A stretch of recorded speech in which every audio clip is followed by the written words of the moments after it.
বন্ধুরা, আজ আমি চলে এসেছি এমন এক জায়গায় যেখানে পাহাড়, নদী এবং জঙ্গল একই সাথে উপভোগ করছি।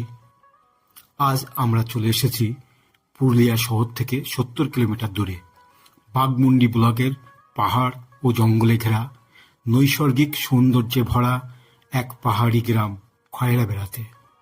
এখানে খয়রা বেড়াতে অযোধ্যা শ্রেণীর চেমটো ও বড়রা পাহাড়ের সংযোগস্থলে সুবিশাল খয়রা বেড়া ড্যাম।